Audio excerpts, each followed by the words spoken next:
बस चलिए, पहले मार्केटिंग चैप्टर से स्टार्ट करने से पहले मैंने हालांकि वीडियो तो डाल दी थी, फिर भी क्योंकि आप बच्चे सो गए थे तो एक बार मैं डिस्कस कर लेता हूँ कि हम अगले कुछ दिनों में कैसे चलने वाले हैं। उसके बाद मार्केटिंग चैप्टर क्यों रिवाइज करें वो आपको पता चल जाएगा। ठीक है, आज कौन सी तारीख है फटाफट से बताइए। 18 मार्च। 18 मार्च में हमने टारगेट बनाया है कि हम मार्केटिंग और कंज्यूमर प्रोटेक्शन दोनों पढ़ लेंगे विदाउट केस स्टडी। कैसे पढ़ेंगे? विदाउट के, यानी बस रिवीजन करेंगे।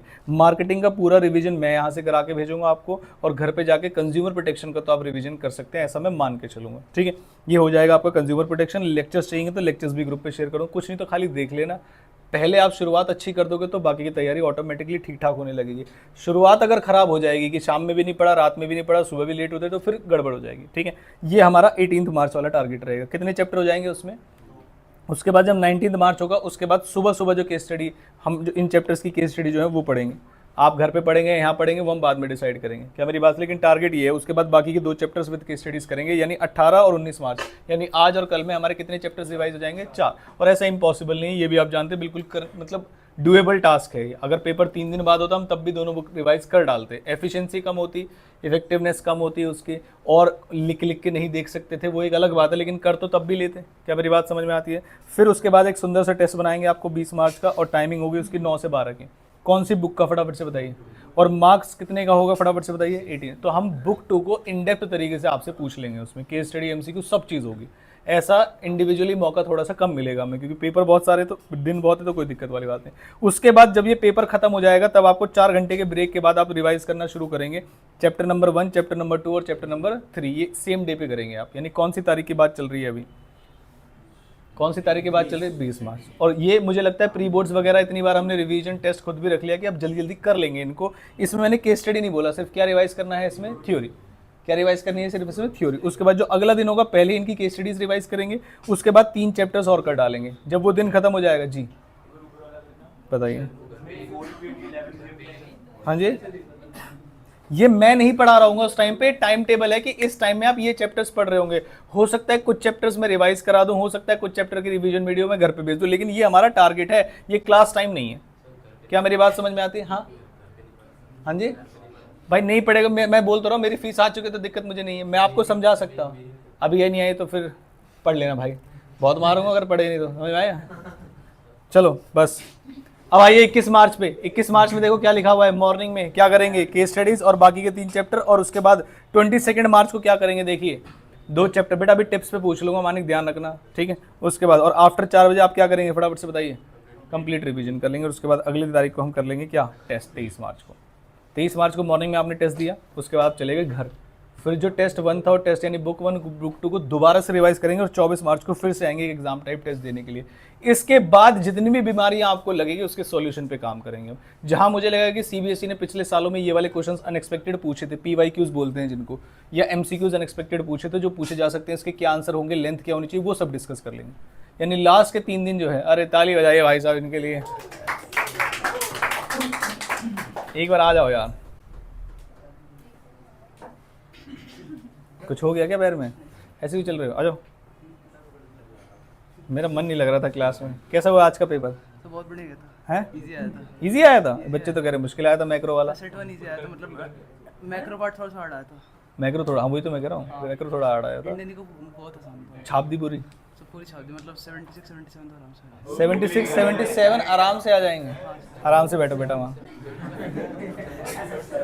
चलो भाई सुनो, इन शॉर्ट में ध्यान से बात सुन लेना कि आज का टारगेट बस आप याद रखिए क्या क्या करना है। मैं मार्केटिंग और कंज्यूमर प्रोटेक्शन, जिसमें से मार्केटिंग में अभी रिवाइज करा रहा हूँ, बिल्कुल स्क्रैच से लेकर, रिवाइज नहीं पूरा पढ़ा रहा हूँ ऐसा समझ लेना, बिल्कुल 1 to 1 पढ़ेंगे इसको, ठीक है।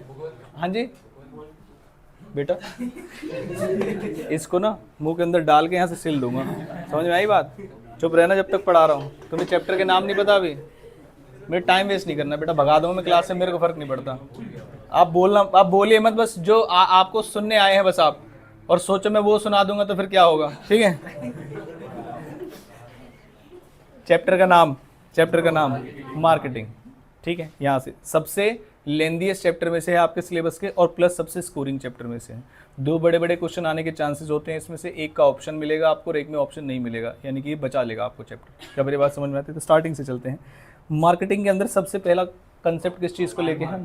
मार्केट क्या होती है? मार्केट एक प्लेस होती है जिसके अंदर बायर्स एंड सेलर्स मिलते हैं और सामान बिकता है। सिंपल बात है, इससे क्वेश्चन नहीं आएगा। नेक्स्ट कौन सा है? मार्केटिंग क्या है? कह रहे मार्केटिंग एज क्या है, ये फटाफट से बताइए।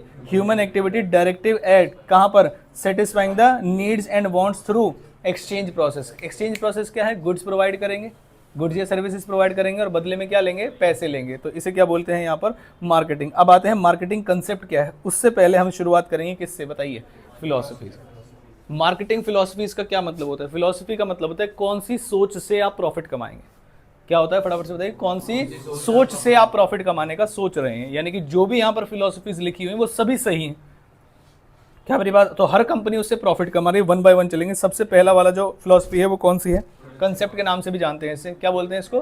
प्रोडक्शन। क्या बोलते हैं इसको? प्रोडक्शन। प्रोडक्शन का मतलब यहाँ पर ऐसा सोचा जाता है, ध्यान से सुनिएगा भाई साहब, कि आप ज़्यादा से ज़्यादा बनाइए। क्या करिए? आप ज़्यादा से ज़्यादा बनाइए। जब आप ज़्यादा लार्ज लेवल पर बनाएंगे तो उससे कॉस्ट बढ़ती है, कॉस्ट कम होती है, एवरेज कॉस्ट कम होती है। जितना ज़्यादा आप प्रोड्यूस करते हैं आपकी कौन सी वाली कॉस्ट कम होती है? Average cost. तो जितना ज़्यादा बनाएंगे एवरेज कॉस्ट कम आ जाएगी, एवरेज कॉस्ट कम आ जाएंगे तो लोगों की अफोर्डेबिलिटी में आ जाएगी और सब लोग खरीद सकते हैं। फॉर एग्जांपल मारुति कार्स बेचती है, मारुति का और BMW का कार्स बेचने का कंसेप्ट बिल्कुल अलग है। मारुति किस कंसेप्ट पे काम करती है? ज़्यादा बनाने पे या कम बनाने पे? All over the world one of the largest production companies में आती है मारुति। इतने सारा सर्विस सेंटर इंडिया में किसी के भी नहीं है। इसलिए सुजुकी जो जापान की आई थी, सबसे पहले मारुति के साथ टाई अप किया था उसने, और क्या बन गई थी? फटाफट से बताइए। मारुति सुजुकी। वो टेक्नोलॉजी लेके आए थे क्योंकि उनको पता था कि यहाँ पर जो है भाई साहब, पहले हम AC चला लेते हैं। बेटा अभी चुप रहना ना आपको। वो कहाँ है? हाँ बताऊंगा बेटा। देखना एक बार रिमोट है क्या? आदि लेके आना एक बार, आदि पर लेके आना भाई। चलो चलो प्रोडक्शन पे आइए फटाफट से। इधर सुनिए, वन बाय वर्ड पढ़ेंगे इसको, word by word. During the earlier days of, कौन सा लिखा हुआ है? इंडस्ट्री। पहले समय पे क्या होता था बताइए जरा? डिमांड जो है वो ज्यादा होती थी और सप्लाई जो है वो कम होती थी। इसलिए बोला जाता था आप कुछ भी बना दोगे तो वो बिक जाएगा। Selling was not a problem. ये अब कीवर्ड्स है जहां से एग्जाम में क्वेश्चन आएगा, ध्यान रखिएगा। Anybody who could produce the goods was able to, जैसे पूरे गांव में कोई एक लाला जी है, अगर उसके पास दुकान है, एक ही दुकान है या दो दुकान है, तो जिनके पास भी दुकानें थी वो अपना सामान आसानी से बेच पा रहे थे। पहले इतना ज्यादा झगड़ा नहीं था। फोकस और बिलीफ किस चीज पे था? देखिए, profit could be maximised by. अब any of the following line आपके एग्जाम में आ सकती है और आपसे पूछा जाएगा कि बताइए कौन सी फिलॉसफी है या कौन सा कंसेप्ट है। 5 लाइन से फटाफट से पढ़िए। पहले वाली लाइन क्या है? फटाफट से बताओ।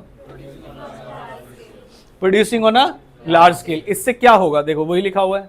क्या होगा इससे? जब लार्ज स्केल पे बनाएंगे तो क्या होगा? Reducing average cost of production. ये बात समझ में आती है reducing average cost of production, या मैं बता दूं? आती है समझ में? जब आप लार्ज लेवल पे बनाएंगे तो एवरेज कॉस्ट कम आ जाती है। उसके बाद अर्निंग इकोनॉमीज ऑफ स्केल। इसे इकोनॉमिक्स की लैंग्वेज में बोला जाता है इकोनॉमीज ऑफ किस चीज का? स्केल। इकोनॉमी का मतलब होता है फायदे। इकोनॉमीज क्या है यहाँ पर? फायदे। किस चीज के फायदे? लार्ज स्केल पे काम करने के। एक ये कीवर्ड है इसका। Availability and affordability of product भी होती है। अवेलेबल देखो मारुति के प्रोडक्ट, क्या मारुति के शोरूम ऑल ओवर इंडिया सब जगह है? हाँ। लाजपत नगर में जाओगे तो क्या मारुति का शोरूम है? हाँ। ओखला में जाओगे क्या मारुति का शोरूम है? ऑलमोस्ट हर जगह पर आपको मारुति का शोरूम मिल जाएगा, जिसे क्या बोलेंगे? अवेलेबिलिटी या अफोर्डेबिलिटी? अवेलेबिलिटी। और मारुति की कार्स क्या बजट कार्स में भी आती हैं? क्या 5, 6, 7, 8 लाख रुपए में अगर कोई कार खरीदना चाहे तो क्या मारुति प्रोवाइड कर देगी? Answer is yes. तो इसे बोलते हैं अफोर्डेबिलिटी। नेक्स्ट क्या है? फटाफट से बताइए। डिस्ट्रीब्यूशन की एफिशिएंसी। डिस्ट्रीब्यूशन का मतलब सिर्फ कार्स को बेचना ही नहीं होता। डिस्ट्रीब्यूशन का मतलब होता है कि जब उनको प्रॉब्लम आएगी तो क्या आपके पास सर्विस सेंटर्स भी हैं सॉल्व करने के लिए या नहीं। जैसे ओला की बैटरी बहुत सारी, ओला की जो वो स्कूटी थी बहुत सारी बिकी थी, लेकिन लैक ऑफ सर्विस स्टेशन होने की वजह से और बैटरी में लगातार इशू आने की वजह से उनकी जो सेल है वो धीरे धीरे क्या होने लगी? डाउन होने लगी। जबकि जो टीवीएस है, टीवीएस सुना है ना आपने? टीवीएस ने भी निकाली थी। टीवीएस के पास पता है क्या चीज थी? टीवीएस के पास ये थी, बताइए, डिस्ट्रीब्यूशन की एफिशिएंसी। उनके पास हर जगह सर्विस सेंटर्स थे। जहां उनके पुराने सर्विस सेंटर्स थे वहीं पर 1-2 रूम या 1-2 बिल्डिंग ऐड करके उन्होंने वहां पर ई वाला यानी इलेक्ट्रॉनिक वाला, जहाँ से इलेक्ट्रिक चलती है ये वाली जो हमारी स्कूटी है, उनका सर्विस सेंटर बना दे। तो उन्हें ज़्यादा समय लगेगा या कम समय लगेगा? कम समय लगेगा। उनकी डिस्ट्रीब्यूशन की एफिशिएंसी। नेक्स्ट आइए बताइए कौन सा कंसेप्ट है? ये महंगे वाली कंपनियां करती हैं। जैसे मान लीजिए जैगवार जो है, जैगवार, लैंड रोवर, हाँ जी, नहीं अभी प्रोडक्ट्स की बात कर रहे हैं हम, ठीक है। तो जो महंगी जैसे आईफोन कंपनी है, क्या वो प्रोडक्शन पे बिलीव करती है कि ज़्यादा ज़्यादा बना दो? वो किस चीज़ से बिलीव करती है? प्रोडक्ट पे। अब आप ऐसा मान के चलिएगा फर्स्ट और लास्ट टाइम रिवाइज कर रहे हैं, कोई भी वर्ड छूट ना जाए जो मेरे पेपर, आप भी चाहते हैं कोई वर्ड ऐसा ना छूट जाए जो आपके पेपर में आपको पूरा आता था लेकिन वो वर्ड पढ़ के नहीं गए थे, वो मैं पढ़वा रहा हूँ अभी आपको। देखिए, ड्यू टू इंक्रीज इन किस चीज में, availability and supply of products, customer started looking for superior quality and features. क्योंकि पुराने वाले समय में क्या था, जिसके पास सामान था वो बिक रहा था, धीरे धीरे ज्यादा बनने लगा तो कस्टमर सिलेक्टिव हो गए। ऐसा ना, ये चूजी पर्सन है बहुत ज्यादा, इसका मतलब क्या होता है, बहुत ज्यादा सिलेक्टिव है, बहुत जल्दी से समझ में नहीं। जैसे बहुत सारे लोग हैं, कपड़े खरीदने के, भाई दिखाइए लेके आगे, बहुत सारे लोग पूरा पूरा दिन लगा देते हैं।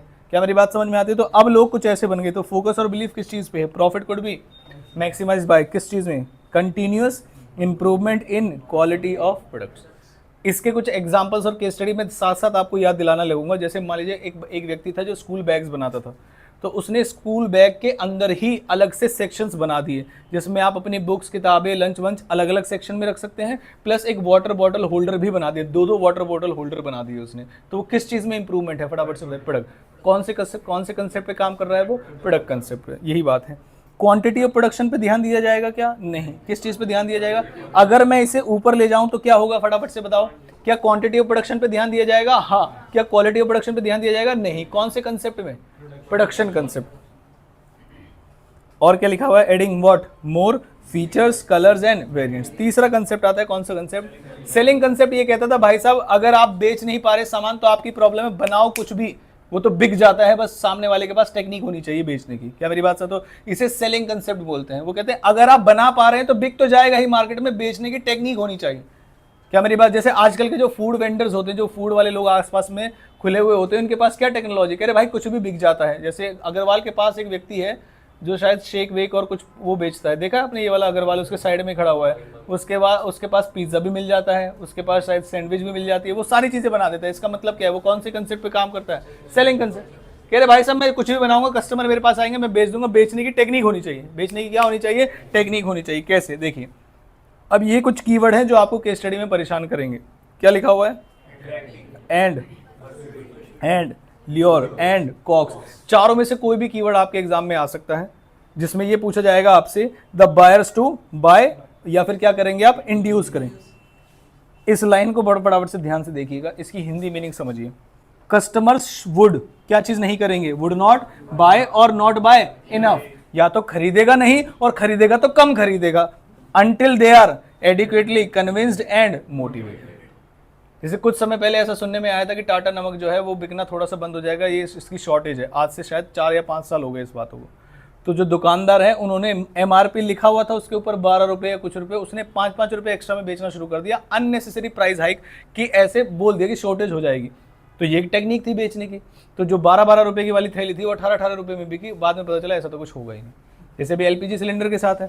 और अफवाह फैल सकती है क्या, हाँ फैल सकती है। अगर कल को कोई बोले LPG सिलेंडर वैसे कितने का आता है अभी, 900 या 1000 के बीच में आता है, मैं ऐसा मान के चलूं।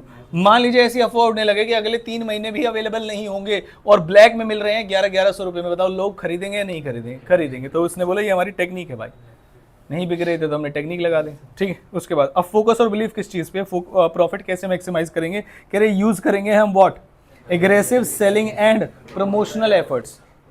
क्या मेरी बात समझ में आती है? आगे क्या क्या करेंगे हम इसके लिए, एडवर्टाइजमेंट करेंगे, पर्सनल सेलिंग करेंगे, घर घर जाएंगे और सेल्स प्रमोशन करेंगे। बायर्स कैन बी, कह रहे बायर्स को कुछ नहीं पता भाई, बायर को मैनिपुलेट किया जा सकता है। क्या मेरी बात समझ में आती है? ठीक है। उसके बाद नेक्स्ट कॉन्सेप्ट कौन सा, जिसके लिए चैप्टर बना है, मार्केटिंग कंसेप्ट क्या कहता है। इस ऐसे कुछ जाके स्टेप्स भी बन जाते हैं आपके। मार्केटिंग कंसेप्ट ये क्या, पहला वाला कंसेप्ट कौन सा था बताना जरा, प्रोडक्शन। क्या कहता था, ज्यादा बनाओ या कम बनाओ, ज्यादा बनाने से कौन सी कॉस्ट कम आ जाती है, एवरेज कॉस्ट कम आ जाती है। इससे क्या ज्यादा बिक जाते हैं, हाँ ज्यादा। 2 चीजें बढ़ जाती है इससे, एक तो अवेलेबिलिटी और दूसरा अफोर्डेबिलिटी। ये कौन सा कंसेप्ट था, प्रोडक्शन। दूसरा कौन सा है, प्रोडक्ट कंसेप्ट। ये किस चीज पे, प्रोडक्शन पे, क्वांटिटी पे या क्वालिटी, किस चीज पे फोकस करते हैं, क्वालिटी पे। किस चीज पे फोकस करते हैं, क्वालिटी और प्रोडक्ट पे ज्यादा फोकस करते हैं। क्या मेरी बात समझ में आती है? उसके बाद कैसे कैसे क्वालिटी को बढ़ा सकते हैं, तो कलर्स, वेरिएंट्स और फीचर्स को बढ़ा के आप क्वालिटी पे ध्यान दे सकते हैं। ये सप्लाई बढ़ाने पे ध्यान देते हैं क्या, नहीं। क्या ये एवरेज कॉस्ट कम करने पे ध्यान देते हैं, नहीं। ये क्या प्रीमियम प्राइस भी चार्ज कर सकते हैं, हाँ। तीसरा कंसेप्ट कौन सा, सेलिंग कंसेप्ट। तीसरा कंसेप्ट कौन सा, सेलिंग। सेलिंग कंसेप्ट किस चीज पे बिलीव करता है, ज्यादा बनाने पे, नहीं। क्वालिटी वाला बनाने पे, नहीं। वो कहते हैं कंज्यूमर ना तो बाय करेंगे या तो मानिक इधर ध्यान दो, कंज्यूमर या तो ना तो बाय करेंगे या फिर उतना बाय नहीं करेंगे जितना आप सोच रहे थे, अनटिल दे आर, क्या नहीं किया जाएगा उन्हें, बताइए, या तो मैनिपुलेटेड या परसुएडेड या फिर ल्योर या फिर कॉक्स। क्या मेरी बात समझ में आती है? इनमें से कोई भी वर्ड आप यूज करके उन्हें पागल बना सकते हैं। अब आते हैं मार्केटिंग का। मार्केटिंग कंसेप्ट कहते हैं भाई आप प्रोडक्ट बनाने पे ज्यादा ध्यान ना दें। बेटा हाथ नीचे। हाँ, आप देख रहे हो कोई बच्चा बोल रहा है, क्योंकि आपका सिर्फ बोलने पे ध्यान है। मैं 3 कंसेप्ट पढ़ा है बेटा, नाम बताओ। हाँ, तो अब हाथ नीचे कर लो। अभी मैं क्या बोल रहा था बताओ। मार्केटिंग कंसेप्ट में ये कहते हैं, कह रहे भाई साहब पहले सबसे पहले देखो कस्टमर को नीड्स क्या है। सबसे पहले क्या देखना है आपको, कस्टमर को नीड क्या है। पहले उनकी नीड्स एंड वांट्स को आइडेंटिफाई करो। जब उनकी नीड्स एंड वांट्स आइडेंटिफाई हो जाए तब अपनी ऑर्गेनाइज करो प्रोडक्शन को कि कैसे बनाना है, क्या बनाना है, उस पे बनाने पे ध्यान दो। तो अभी आपने बेचने पे ध्यान दिया, नीड्स को आइडेंटिफाई करने में। जो कस्टमर को चाहिए भाई वो बनाओ, बिकेगा नहीं बिकेगा आप बताओ जरा, बिकेगा, सीधी सी बात है, कस्टमर को चाहिए वो बनाइए। तो मार्केटिंग कंसेप्ट क्या कहता है देखिए, इसमें कस्टमर को क्या माना जाता है बताइए, किंग। क्या माना जाता है, कस्टमर इज द किंग। ये किस फिलॉसफी के अकॉर्डिंग है, तो आप आंसर क्या लिखेंगे, marketing. Customer satisfaction becomes the कौन सा point, focal point of all. कोई भी डिसीजन मेकिंग ली जाएगी ध्यान में रखा जाएगा कि किसको सेटिस्फाई करना है, कस्टमर को। Prerequisite for success of any organization is to understand and respond to कौन से नीड्स, जो कस्टमर की नीड्स को समझ गया, जो कस्टमर की, जैसे एक कंपनी है ASUS, बताइए क्या है वो, क्या बनाती है वो, लैपटॉप भी बनाती है और फोन भी बनाती है। किस चीज के लैपटॉप या फोन, गेमिंग। लेकिन मैं आपको यकीन दिला सकता हूं कि एसोस के लैपटॉप सिर्फ गेमिंग के लिए यूज नहीं होते। जो लोग हैवी काम करते हैं अदर देन गेमिंग, उन लोगों ने भी अब एसोस के लैपटॉप लेना शुरू कर दिया। कह रहे जब ये गेमिंग में हीट नहीं होते तो हमारा जो इतना हैवी काम है इसमें भी हीट नहीं होंगे, और जो गेमिंग झेल लेगा तो नॉर्मल एक्टिविटी को और अच्छे से कर पाएगा। क्या मेरी बात समझ में आती है? तो वो किस कंसेप्ट पे चल रही है बताओ एसोस वाली? क्या वो ज्यादा बना रहे हैं? नहीं। क्या वो प्रोडक्ट पे ध्यान दे रहे हैं? नहीं भाई, प्रोडक्ट की क्वालिटी पे भी ध्यान नहीं दे रहे। वो सबसे पहले किस पे ध्यान दे रहे हैं, कस्टमर को चाहिए क्या। वो पूरी कंपनी ही नीड बेस्ड है, कस्टमर को नीड्स थी, उन्होंने कंपनी खड़ी कर दी। क्या मेरी बात समझ में आती है? और ऐसे प्रोडक्ट्स लाना शुरू कर दिए। पहले क्या लाए थे वो, फोन या लैपटॉप? पता नहीं, मतलब मेरे आपसे पूछ रहा हूं मैं, पहले लैपटॉप लाए थे पहले फोन लाए थे? ऐसा मान के चल रहे पहले लैपटॉप लाए थे, आपने बोल दिया क्योंकि, ठीक है। फोकस और बिलीफ पे आइए। सबसे पहले क्या करना है आपको, टारगेट करना है। टारगेट का मतलब आप किसकी नीड्स एंड वांट्स को पूरा करोगे। भाई मार्केट में तो बहुत सारे लोग हैं, मेल भी है, फीमेल भी है, बच्चे भी हैं, बड़े भी हैं, बूढ़े भी हैं। तो पहले टारगेट करो, आपकी टारगेट मार्केट कौन सी, आपको प्रोडक्ट्स किसके लिए बनाने हैं। तो मान लीजिए किसी कंपनी ने कहा कि हमारी जो टारगेट मार्केट है वो 15 साल से लेके 30 साल तक है।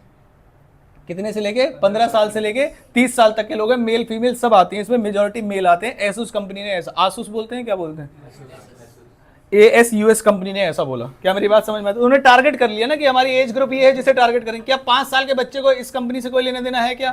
नहीं। क्या 90 साल के बुढ़े को कोई कंपनी से लेना देना है क्या? नहीं। नेक्स्ट कौन सा पॉइंट है, नीड्स एंड वांट। जब आप टारगेट कर लो मार्केट में, उनकी नीड समझिए। नीड ये थी कि उनका जो फोन था वो प्रॉब्लम कर रहा था, हैवी हो जाता था, हीट हो जाता था, प्रॉब्लम आती थी खेलने में।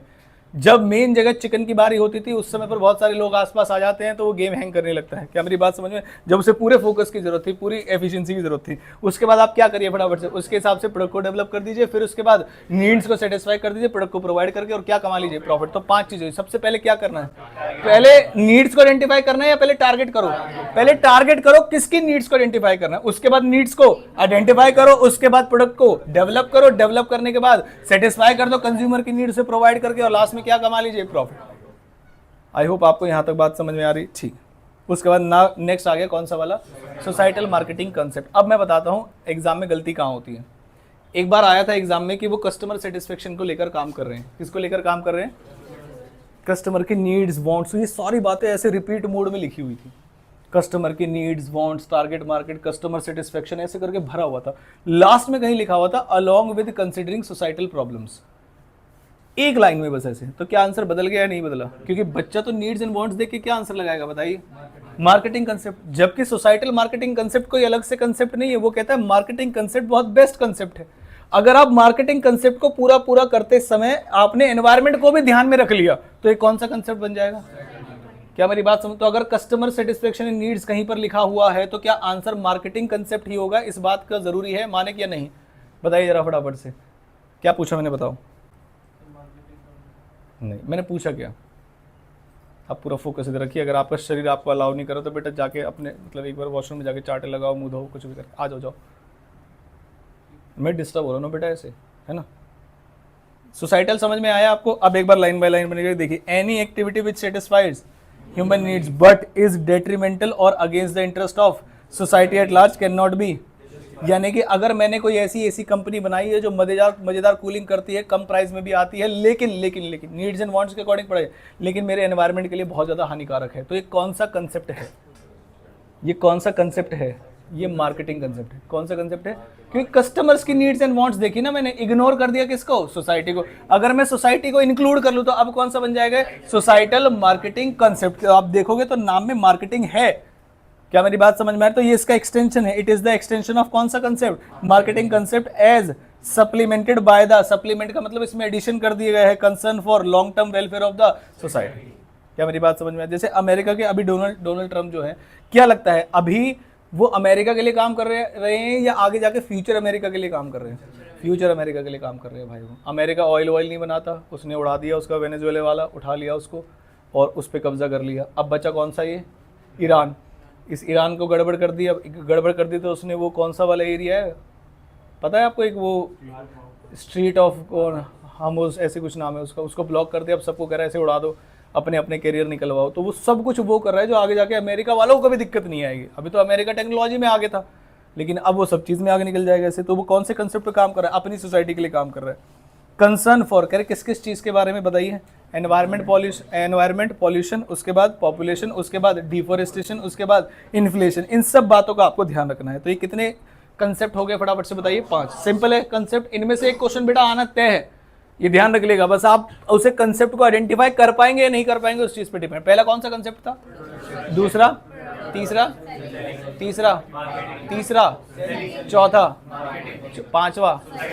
बेटा अब मैं वर्ड बोलूंगा और आपको बताना मैं किसकी बात कर रहा हूं। मैंने कहा भाई साहब आपको प्रोडक्ट कैसे भी बनाओ, बेचना आना चाहिए।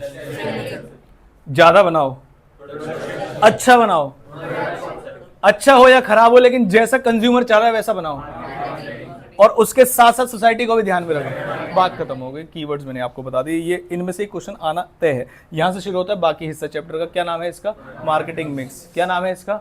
जो बच्चा क्लास में बैठा है वो ये ना सोचे मेरे पे एहसान करके बैठा है। बेटा जब घर बैठ के याद करोगे तो दिक्कतें आएंगी। पहले तो खुद नहीं याद करोगे, मैं वर्ड बाय वर्ड पूरा डिटेल में रिवीजन करा रहा हूँ, तो यही समय है, बेस्ट टाइम है रिवाइज करने का। किसी को लग रहा है घर जाके कर लूंगा, अभी बहुत समय, तुम देख लेना, इको में भी निकल गया होगा, इसमें भी निकल जाएगा। क्या मेरी बात समझ? तो समय लगता है ज़्यादा है, समय है नहीं। अगर ज़्यादा है तो ज़्यादा अच्छे तरीके से पढ़ाई करिए। अगर 2 दिन बाद पेपर होता तो क्या मैं वर्ड बाय वर्ड पढ़ा रहा होता? नहीं। तो अभी समय है बिल्कुल एक एक वर्ड, एक भी गलती नहीं करने का पेपर में। और पूरे दिन का भी ये वाला हिस्सा है जिसमें आप सीरियस होकर पढ़ाई कर रहे हो। तो अपने शरीर को, दिमाग को ये समझाइए कि पूरा फोकस इधर रखना है। मार्केटिंग कंसेप्ट पे आते हैं जिसके अंदर कितने पीस होते हैं? 4। पहला पी कौन सा होता है? Product, price, place, promotion. क्या चीज? Product, price, place, promotion. एक ही लाइन लिखी होगी, एडिंग मोर फीचर्स, और 2 क्वेश्चन पूछ लेगा आपसे। बता सकते हो कौन कौन से? एक ही लाइन लिखी है, adding more features to the product, और इसके 2 क्वेश्चन हो सकते हैं। पहला आइडेंटिफाई द कंसेप्ट। कौन सा कंसेप्ट? Product concept. अगर पूछ लिया आइडेंटिफाई द मार्केटिंग मिक्स, तो कौन सा वाला? पी, मतलब कौन सा वाला? Product mix. तो आंसर अलग है, प्रोडक्ट कंसेप्ट अलग है और प्रोडक्ट मिक्स अलग। तो जितने भी डिसीजन लिए जाते हैं किससे रिलेटेड? प्रोडक्ट से रिलेटेड, वो किसके अंदर आता है? प्रोडक्ट मिक्स में। जितने भी डिसीजन लिए जाते हैं किससे रिलेटेड? प्राइस से रिलेटेड, वो किस में आता है? प्राइस मिक्स में। जितने भी डिसीजन लिए जाते हैं किससे रिलेटेड? प्रमोशन से, वो किस में आता है? प्रमोशन मिक्स में। और जितने भी डिसीजन लिए जाते हैं किससे? प्लेस से, कि डिस्ट्रीब्यूशन कैसे करेंगे, वो किसके अंदर आएगा? Place mix. क्या मेरी बात समझ में आती है? सबसे पहले सबसे छोटू वाले पॉइंट पे चलता हूँ जिसका नाम है प्रोडक्ट या प्राइस। मानिक जाके फेस वॉश करके आओ बेटा, जल्दी जाइए और जल्दी आ, जब तक मैं प्राइस मिक्स बता रहा हूँ जल्दी से, ठीक है। प्राइस मिक्स की मीनिंग पढ़िए जब तक मानिक आता है। प्राइस मिक्स की मीनिंग पढ़िए। रेफर्स टू द, फटाफट से पढ़िए, important decisions related to fixing of price of the commodity. आपको कमोडिटी का प्राइस कैसा रखना चाहिए बताइए? ज्यादा रखना चाहिए, कम रखना चाहिए? क्यों रखे भाई? अफोर्डेबल, ऐसा वो तो नहीं कर रहा, रोल्स रॉयस तो नहीं कर रहा। तो इसका मतलब आप एक जनरल आंसर नहीं कर सकते। पहले मेरे से सिचुएशन तो पूछो, सिचुएशन कौन सी है? मैंने आपको फिलॉसफीज पढ़ा दी ना, अब मैं कह रहा हूं प्राइस कैसे रहने। आपने कहा प्राइस तो गुड्स और सर्विस पे डिपेंड करता है। प्राइस किस पे डिपेंड करता है? गुड्स और सर्विस की क्वालिटी पे डिपेंड करता है, या फिर मार्केट में उसकी डिमांड पे डिपेंड करता है। तो बहुत सारे फैक्टर्स हैं। तो कैन वी से कि प्राइस ज्यादा होना चाहिए, कम होना चाहिए, या बहुत कम होना चाहिए, अफोर्डेबल होना? वी कैन नॉट से, जब तक हमें ये ना पता हो सिचुएशन क्या चल रही है।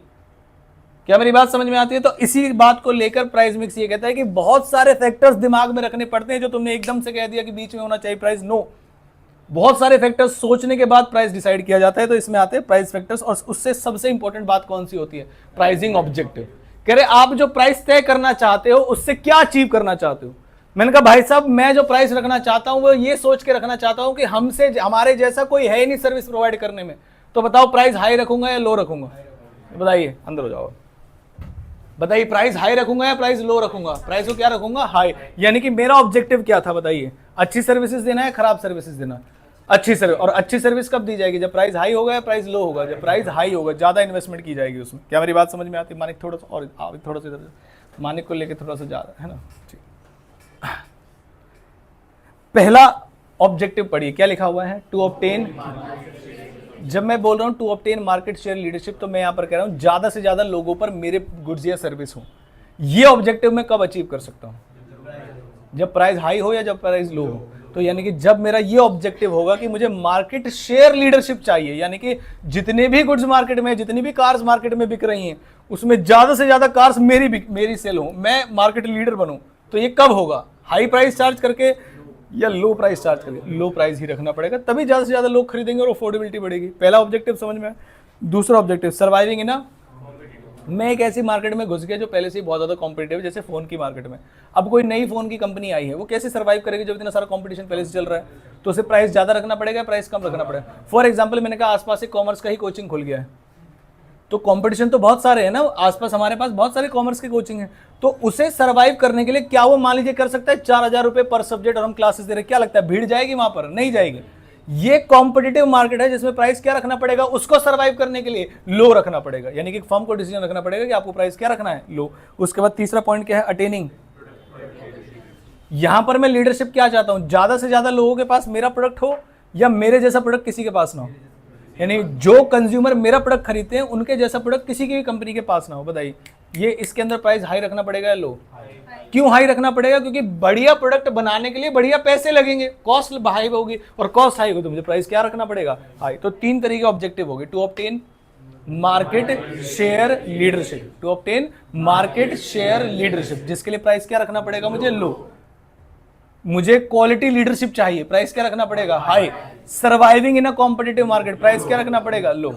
बताओ तीनों ऑब्जेक्टिव बताओ करण, ओ किशन। मतलब मैं आपको देख के ऐसा बता सकता हूँ कि आप अपनी नींद वींद बहुत सारी चीज़ें बाहर छोड़ के आए हो, सर्वाइव ही कर रहे हो क्लास में, लेकिन बेटा पढ़ा रहा हूँ तो पढ़ लो। तीन ऑब्जेक्टिव बताओ। एक बार बता दूँ फिर बता दोगे? 3 बार बता दिए, डंडा रखा है यहाँ पे, मारो पकड़ के।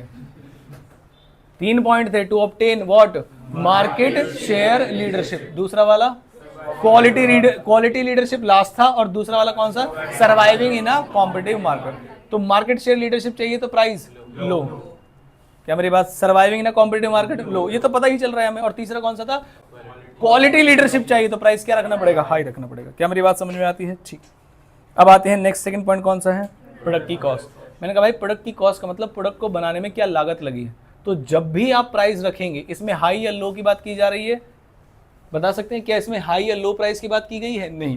कह रहे जब भी आप प्राइस रखना डिसाइड कर रहे हैं कि प्राइस कितना रखेंगे, तो मेक श्योर कि आपकी कॉस्ट रिकवर हो जाए। मेक श्योर कि आपकी क्या रिकवर हो जाए? कॉस्ट। कौन सी कॉस्ट? फिक्स कॉस्ट या वेरिएबल कॉस्ट? जी नहीं, एक ही बच्चे ने बोला दोनों। फर्स्ट एंड फॉरमोस्ट ऑब्जेक्टिव है कि आपकी कौन सी कॉस्ट कवर हो जानी चाहिए? दोनों कौन सी? फिक्स भी और वेरिएबल भी। लेकिन अगर ऐसा पॉसिबल ही नहीं है कि दोनों कॉस्ट रिकवर हो जाए, तो कौन सी वाली कॉस्ट रिकवर हो जाए? Variable cost recover. I hope मेरी बात आप समझ। फर्स्ट गो में वेरिएबल कॉस्ट मत बोला करो, पहले में आप क्या चाहते हैं? कौन सी कॉस्ट रिकवर हो जाए? सारी कॉस्ट रिकवर हो जाए, फिक्स कॉस्ट भी और वेरिएबल कॉस्ट। भाई मैं कह रहा हूं कि हम फीस क्या रखें जिसमें रेंट निकल जाए, टीचर्स की सैलरी निकल जाए, या बैगों का खर्चा निकल जाए, बुक्स का खर्चा निकल जाए, क्या हो जाए? सब कुछ हो जाए। पहले तो हम यही चाहते हैं ना। अगर ऐसा पॉसिबल नहीं है तो हम सोचेंगे जो फिक्स खर्चे, फॉर एग्जांपल रेंट, इसे साइड करो आप पिक्चर से। कोचिंग को चलाने के लिए क्या क्या चाहिए? क्या मेरी बात समझ में आती है? तो उन खर्चों को हम क्या चाहते हैं? पहले वो रिकवर हो जाए। मेरी बात समझ में आती है? यही बात यहाँ पर लिखी गई है। कह रहे price of the product must be able to cover कौन सी कॉस्ट? पहली प्रायोरिटी ये है, हमारे टोटल कॉस्ट के अंदर 2 कॉस्ट आती है, क्या नाम है उसका? फिक्स कॉस्ट और variable cost. In case of, अगर मार्केट में ऐसा चल रहा है कि मैं दोनों कॉस्ट कवर नहीं कर पाऊंगा क्योंकि हाई कंपटीशन है, लो प्राइस रखना पड़ेगा, तो क्या होगा? Low price must be set, however such price must be able to cover at least, कम से कम क्या? Variable cost. सिंपल चल रहा है। 2 ही पॉइंट मैंने आपको बताए हैं। पहला वाला कौन सा था? Pricing objective. पहला क्या था? प्राइस। कितने ऑब्जेक्टिव होते हैं? 3। दूसरा वाला कौन सा है? Product cost. कौन सी कॉस्ट कवर करनी चाहिए? Total cost. अगर कंपटीशन है मार्केट में, गड़बड़ चल रही है, तो एटलीस्ट कौन सा? Variable cost. आई होप यहाँ तक क्लियर है सभी का। आगे चलते हैं। हाँ जी, कौन सा वाला पॉइंट? टोटल कॉस्ट तक समझ में आया? टोटल कॉस्ट के बाद मैंने कहा कि भाई मान लीजिए एक दुकानदार है, जैसे फॉर एग्जांपल मैंने कहा कि क्रिकेट की टर्फ वाली कंपनी है जिसने फिक्स कॉस्ट लगाई है। क्या लगाई है? Fix cost. वो एस्टेब्लिशमेंट एक्सपेंसेस वो सब लगाए हैं। तो अगर मान लीजिए मार्केट में मंदी का दौर चल रहा है, क्योंकि बहुत सारे ऐसे खुल गए हैं आसपास अब, तो वो क्या चाहता है? वो कह रहा है भाई साहब बस रनिंग के खर्चे निकल जाएं। कौन से खर्चे निकल जाएं? अगर लाइट लगी हुई है तो लाइट का हर महीने का खर्चा आता है, हर दिन का खर्चा आता है, वो निकल जाए। उसने 1-2 लड़के रखे हुए हैं साफ सफाई के लिए, या कोई भी इक्विपमेंट्स उसने लगाए हुए हैं, उनका खर्चा निकल जाए। क्योंकि जो लग गया है फिक्स एक्सपेंस, उसके बारे में नहीं रो रहे, वो तो आज नहीं तो कल प्रॉफिट आ ही जाएगा। एटलीस्ट जिससे चल रहा है बस वो रिकवर हो जाए। क्या मेरी बात? जैसे ऐसे नहीं होता भाई साहब दाल रोटी ही चल रही, दाल रोटी मतलब वेरिएबल कॉस्ट। दाल रोटी मतलब यानी कि वो पूरा नहीं कमा पा रहा, वो कह रहा भाई बस किसी तरीके से दाल रोटी चल रही है। इसका मतलब वो कौन सी कॉस्ट कमा रहा है? वेरिएबल, जो उसे चलाने के लिए चाहिए। ठीक है, तीसरे पॉइंट पे आते हैं। क्या है? Extent of com. आप मुझे बताओ आदित्य, इसमें से अच्छी सिचुएशन कौन सी है? हाई कॉम्पिटिशन या लो कॉम्पिटिशन? एक फर्म के लिए, फर्म के लिए कैसी सिचुएशन अच्छी होती है? हाई कॉम्पिटिशन या लो कॉम्पिटिशन होते हुए वो मोनोपोली की तरफ जा सकता है, जहां पर वो डिसीजन मेकर है। आई होप इतना इकोनॉमिक्स में आप समझते होंगे। तो इसका मतलब कैसा प्राइस चार्ज करेगा? फटाफट से बताइए। हाई प्राइस चार्ज करेगा। अगर कंपटीशन बहुत है मार्केट में, प्लेयर्स बहुत हैं, तो क्या आप हाई प्राइस चार्ज कर सकते हैं? जैसे Coca Cola company high price charge कर सकती है? कंपटीशन बहुत है भाई। और इवन एक वो जलजीरा आया था 10 रुपए वाला, उसने तो सारी मार्केट ही पीट दी सबकी। इन सभी की सेल कम हुई है उससे, क्योंकि पहले लोग ठंडा कुछ भी पीने के लिए इनकी मिनिमम प्राइस जो बॉटल है वो कितने की आती है? 20 रुपए की। उसने क्या कहा भाई, गर्मी में लोगों को क्या चाहिए? कुछ ना कुछ खा के ही प्यास लगती है। एक कंसेप्ट डाल दिया कि तुम ठंडा भी पी रहे हो, कम प्राइस में भी पी रहे हो, और हाजमा भी हो जाएगा। ये 3 कंसेप्ट उसने लोगों के दिमाग में डाल दिए, सबकी सेल कम हो गई, बाकी होगी। ऐसा नहीं कह रहा मैं बिक नहीं रही, लेकिन सेल डाउन हुई। क्या मेरी बात समझ में आती है? इसका मतलब क्या है? उसने कॉम्पिटिटिव मार्केट में भी एंटर किया, लेकिन अपनी एक अलग ही पॉलिसी बना दी। क्या मेरी बात समझ में आती है? ठीक। 4th पॉइंट क्या है? आप इसका मतलब समझिएगा। अगर मेरे प्रोडक्ट की डिमांड हाई है, इसका मतलब क्या है? उसकी यूटिलिटी हाई। यूटिलिटी आप समझते होंगे, वांट सेटिस्फाइंग पावर। तो अगर मेरे प्रोडक्ट या सर्विस की डिमांड हाई है और ऐसे प्रोडक्ट कहीं है ही नहीं, तो मैं कैसा प्राइस चार्ज कर सकता हूं? हाई। लेकिन अगर मेरे प्रोडक्ट की ना तो डिमांड है, अगर मेरे प्रोडक्ट की ना तो डिमांड है, ना फिर क्या है उसकी यूटिलिटी, क्या डिमांड यूटिलिटी कुछ भी है, तो प्राइस कैसा रख पाएंगे? क्या मैं बोल दूं आपसे, रियल एग्जांपल है, नीचे कोचिंग है, क्या वो हाई प्राइस कभी भी रख पाएंगे जीवन में? हाई फीस कभी भी रख पाएंगे? उसका एक ही कारण है, बताइए क्या? लो यूटिलिटी और इलास्टिक डिमांड। थोड़ा सा चेंज करो, भाग जाएंगे। क्या मेरी बात समझ में आती है? हाँ, इन फ्यूचर जब वो रिजल्ट दे पाए तभी आप प्राइस हाई रख सकते हो। रिजल्ट के अलावा कोई तरीका नहीं, कितनी बिल्डिंग खड़ी कर लीजिए आप। क्या मेरी बात समझते हैं? जब तक कोचिंग के पास पास ट्रैक रिकॉर्ड नहीं होगा रिजल्ट्स का, तब तक बहुत मुश्किल है। क्या मेरी बात समझ में आती है? ठीक है। हाँ जी, ईको है तुम्हारे पास? बताता हूँ, देखो बात, मैं तो भाई बिजनेस की उसमें एग्जांपल दूंगा ना, बिजनेस के टर्म्स में देना पड़ेगा। आजकल के बच्चे पता है कैसे हैं? डिमांड छोड़ दीजिए, वर्ड पढ़िए क्या है आजकल के बच्चों की बात। इनइलास्टिक है वो। पेपर में 10 दिन रह गए, कोई दिक्कत वाली बात नहीं। पेपर में 2 दिन रहे, कोई दिक्कत वाली बात। पेपर में 1 दिन रहे, कोई दिक्कत वाली बात। इसे बोलते हैं इनइलास्टिक, ढीठ। क्या बोलते हैं उसको? ढीठ। उनकी दिनचर्या बदलती नहीं है। पेपर में जब वो सोच रहे थे कब से, मतलब 2026 स्टार्ट होगा तब से पढ़ूंगा। बहुत लोगों ने सोचा हुआ था, जनवरी निकल गई भाई, वो आ जाएगा हमारा, क्या नाम है, अरे नहीं फेयरवेल नहीं, वो कार्ड आता है, कौन सा कार्ड? वो एडमिट कार्ड। एडमिट कार्ड आएगा तब से पढ़ूंगा। फिर पेपर, इकोनॉमिक्स के पेपर में इतनी छुट्टी मिल गई, या इससे पहले जो पेपर्स थे उसमें इतनी छुट्टी मिल गई, ढीठपना और बढ़ गया। कह रहे ये पेपर आते जाते रहेंगे, लेकिन हमारी दिनचर्या वही रहेगी, ना सुबह जल्दी उठेंगे, रात को फोन चलाने में जो मजा है भाई साहब, अल्लाह कसम मजा ही आ गया। आज की डेट में इतना है, क्योंकि रील भी चल रही है ऐसी ऐसी। कह रहे इकोनॉमिक्स एक दिन में निपटाने गया था, खुद ही निपट गया। ऐसा देखा है आपने? रिलेटेबल रील्स इतनी सारी मिल जाएंगी आपको। तो प्रॉब्लम यह है कि जब एग्जाम चल रहे हैं, बच्चा टस से मस नहीं हो रहा, सीरियस में कह रहा तेल लेने गया, 4-4 घंटे भाई साहब पबजी खेल रहे हैं, 4-4 घंटे इंस्टाग्राम, बराबर टाइम दिया जा रहा है। इसे बोलते हैं इनइलास्टिक, ढीठ। किसी भी चेन से कोई फर्क नहीं पड़ता, इसे क्या बोलते हैं? इनइलास्टिक। फिर आते हैं कौन से वाले? इलास्टिक। इसका भी एग्जांपल है, कुछ बच्चे होते हैं छुई मुई, थोड़ा सा मौसम थोड़ा सा चेंज हुआ, बीमार पड़ गए। क्या हो गया? बुखार हो गया। क्या हो गया? ठंड लग गया। चेतन, वो छुई मुई है नहीं, वो बनता है छुई मुई। बीमार होगा तब भी पड़ा रहेगा कि मुझे है। नहीं सॉरी, तो आता रहता है। हाँ? नहीं, आदि भी आता है भाई। इनइलास्टिक और इलास्टिक का मतलब समझ में आया? इसका मतलब है कोई भी चेंज हो, सुनो जरा ध्यान से। इनइलास्टिक का मतलब क्या है? कोई भी चेंज हो, जनरली एसेंशियल गुड्स के लिए होता है। जैसे पेट्रोल है, अगर प्राइस बढ़ गए तो बहुत ज्यादा डिमांड कम होगी क्या? भाई लोगों को खरीदने पड़ेंगे। क्या मेरी बात समझ में? इलास्टिक का मतलब है जैसे फॉर एग्जांपल मैंने आपको वो बताया था कोको कोला और पेप्सी, थोड़े से भी प्राइस बढ़ाएंगे ना उसकी डिमांड पूरी शिफ्ट हो सकती है, क्योंकि लोगों को क्या चाहिए भाई, काली वाली कोल्ड ड्रिंक दे दे। वो कहेगा भाई कोको कोला का प्राइस बढ़ गया तो कोई बात नहीं, दूसरी काली वाली दे दे, मतलब कौन सी, पेप्सी दे दे। इसे बोलते हैं इलास्टिक। इकोनॉमिक्स पढ़वा रहे हो नालायक को।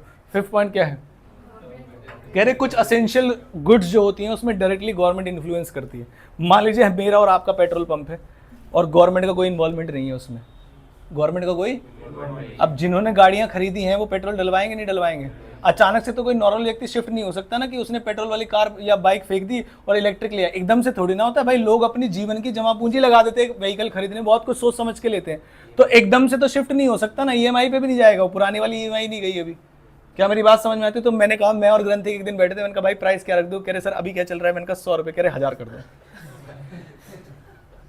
मैंने कहा अब कितनी कर दो? तो तुषार आया, कह रहा 700 कर दो। मैंने कहा क्यों? कह रहा थाला। इसका मतलब मजाक हो जाता। और लोग कुछ भी प्रॉफिट कमाने के लिए असेंशियल गुड्स, जैसे मान लीजिए कोई फॉर एग्जांपल कोई ऐसा ड्रग है जो चाहिए होता है लोगों को, या कोई भी ऐसी मेडिसिन है जो लोगों को चाहिए ही चाहिए, उसके प्राइस कहीं भी जा सकते हैं। तो क्या लगता है गवर्नमेंट डायरेक्टली इनडायरेक्टली इन्वॉल्व होती है नहीं होती? होती है। अब पूरे दिन की थकावट के बाद मान लीजिए मैं बोल रहा हूं मानिक चाहिए ही चाहिए अद्धा, तो क्या करेंगे बताओ? लेंगे ही लेंगे हैं। जैसे एक सब्जी होती है आलू, जो हर किसी के साथ फिट हो जाती है, हमें भी पता है ये बात, तो मैंने कहा आलू ही 50 रुपए किलो कर दो। हाँ, हर किसी के साथ फिट नहीं हो जाती, बनती आलू की ही सब्जी है। आलू बैंगन जिसमें से बैंगन हटा के खा रहे हैं, आलू टमाटर जिसमें से टमाटर हटा के, आलू मटर जिसमें से मटर, खा क्या रहे हैं हम बताओ? तो सीधा खेत में जाके चर लेंगे भाई, इससे अच्छा। तो चलिए, to protect the interest of public government controls the price of कौन सी कमोडिटीज? Essential commodity. एग्जाम्पल क्या है इसका? एग्जाम्पल क्या है इसका? एग्जाम्पल क्या है इसका? जिसमें भी दिक्कत चल रही है, government intervene to put a check on, यानी कि ऐसे लोग ना हो जो कुछ ही लोग प्रोवाइड कर रहे हो, प्राइस कुछ भी रख दे। क्योंकि बीच में जब कोरोना आया था तो जो वो होते ना ऑक्सीजन सिलेंडर्स, नॉर्मली जो शायद 1000 रुपए का बिक जाता है वो 11-11 हज़ार 12-12 हज़ार में भी बेचा है लोगों ने। और कुछ जो अमीर लोग हैं उन्होंने तो किया कि भाई साहब 12-13 सिलेंडर हमारे घर में रखवा दे कोठी में। उसने कहा क्यों? कल को किसी को हो गया तो काम आएगा। मतलब डिमांड थी नहीं, अननेसेसरी जो स्टॉक है उसकी होर्डिंग कर ली उसने। क्या मेरी बात समझ में आती? तो इस चक्कर में ही प्रॉब्लम आ जाती है, इसलिए गवर्नमेंट कंट्रोल करती है। 6 पॉइंट क्या है, फटाफट से पढ़िए। Marketing method. 6 पॉइंट है मार्केटिंग। मार्केटिंग ज्यादा की होगी तो मतलब खर्चा बड़ा होगा या कम होगा? सीधी बताइए। मार्केटिंग अगर ज्यादा की होगी तो खर्चा बड़ा होगा या कम होगा? बड़ा। और खर्चा बड़ा होगा तो प्राइस भी क्या करना पड़ेगा? ज्यादा। तो अगर आपने इंटेंसिव एडवर्टाइज, फॉर एग्जांपल मैंने कहा कि किसी कंपनी ने विराट कोहली से, धोनी से एडवर्टाइजमेंट करा ली, किससे एडवर्टाइजमेंट करा ली, इससे क्या हुआ होगा? उसकी कॉस्ट बढ़ी होगी या कम होगी? तो बताइए उसके प्रोडक्ट का जो प्राइस है वो कम होगा या ज्यादा होगा? ज्यादा होगा। जैसे विराट कोहली खुद चिप्स खाता नहीं लेकिन ऐड कर रहा है 2M करके कुछ है, वो 10 रुपए की आती है क्या? कितने नॉर्मल क्वांटिटी में आती है या कम क्वांटिटी में आती है? कम आती है। इसका मतलब जब प्राइस हाई होगा तो ऑटोमेटिकली जब कॉस्ट बढ़ेगी तो भाई प्राइस ही हाई करना पड़ेगा। क्या मेरी बात समझ में आती है? ठीक।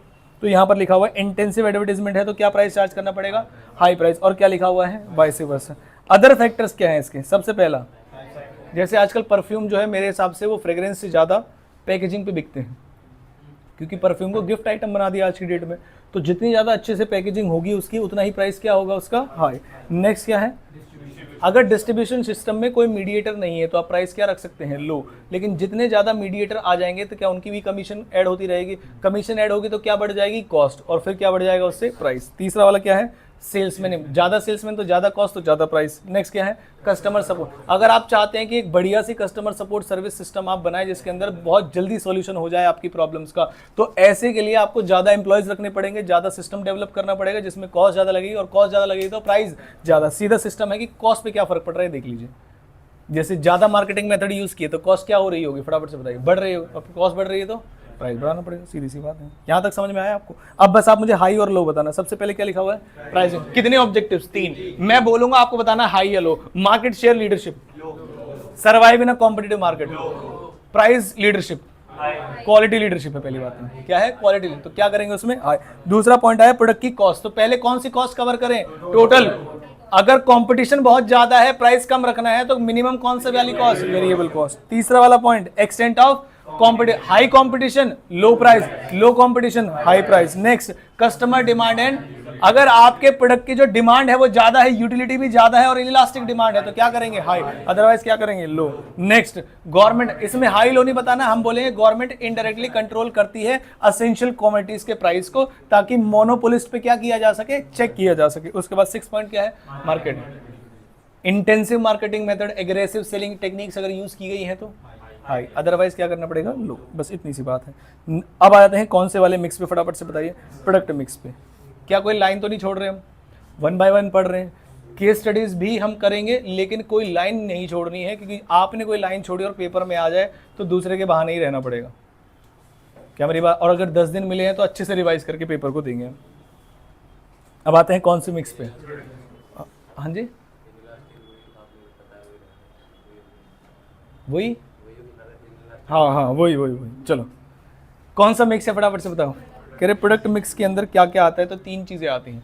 पहला क्या है? दूसरा, तीसरा। इसमें से सबसे आसान कौन सा है बताओ जरा? किसी में साइन थीटा कॉस थीटा है? मतलब कोई सवाल पूछो तो मैं जवाब देना जरूरी है? मैं कह रहा इसमें से आसान कौन सा है? बोलने लगे, अरे बोलने लगी भाई। इसमें से मुश्किल, किसमें साइन थीटा अंडर रूट है बताना जरा? सीधी सीधी बात है। पैकेजिंग कितने प्रकार की होती है? 3, प्राइमरी, सेकेंडरी और तीसरी ट्रांसपोर्टेशन। ब्रांडिंग क्या होती है? कैसा नाम होना चाहिए ब्रांडिंग में? बड़ा नाम होना चाहिए, छोटा नाम होना चाहिए? छोटा, यूनिक, अलग, मीनिंग, इजी टू प्रोनाउंस, ऐसे होने चाहिए। प्रोडक्ट से रिलेटेड होना चाहिए, बस रिप्रेजेंट करे प्रोडक्ट को कि क्या होने वाला है। और नेक्स्ट कौन सा है? लेबलिंग। लेबलिंग क्या होता है? प्रोडक्ट के ऊपर इन्फॉर्मेशन लिखने से, और प्रोडक्ट के ऊपर जब आप इन्फॉर्मेशन लिखते हो तो वो एक कंज्यूमर राइट से रिलेट कर जाता है, राइट टू इन्फॉर्मेशन। हाँ जी, वो इंटेंजिबल प्रोडक्ट्स होते हैं भाई। पेटेंट ट्रेडमार्क आपके, जैसे होता है ना ऑल राइट्स रिजर्व आर करके लिख देंगे। जैसे मान लीजिए आपके जैसा प्रोडक्ट नहीं बन पाए तो आपके ऊपर आर लिखना पड़ेगा। आर का मतलब ऑल राइट्स रिजर्व। चलिए नेक्स्ट आते हैं किस पे भाई? सारी बातें तुम उसको बता दोगे, वो फिर से बेचारा वो फिर से खो जाएगा कहीं। बड़ी मुश्किल से उसे क्लास में लाता हूं, तुम फिर बाहर ले जाते हो उसे। आइए किसके बाद आते हैं फटाफट से बताइए। ब्रांड। ब्रांडिंग का मतलब होता है अपने प्रोडक्ट को कोई ब्रांड देना। जैसे कोई ऐसी कंपनी आ रही है और कह रही है भाई साहब हम नई कंपनी खोलेंगे, बताओ जल्दी से चलेगी या नहीं चलेगी? नहीं चलेगी। उसने टाई अप कर लिया एप्पल के साथ, कह रहे एप्पल के लोगों के अंदर बेचेंगे, बताइए चल जाएगी या नहीं चल जाएगी?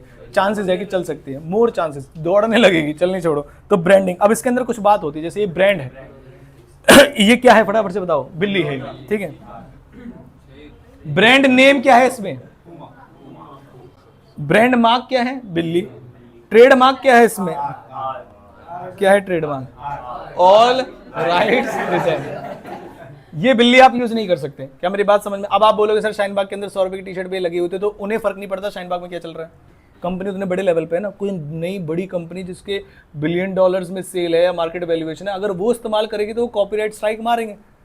ऐसे मान लीजिए एक यूट्यूबर है जिसने कंटेंट यूज किया, एक के 40 मिलियन है, दूसरे ने यूज कर दिया उसके 30 मिलियन है, तीसरे ने यूज कर लिया जिसके 3 सब्सक्राइबर्स हैं, तो उसे क्या फर्क पड़ रहा है?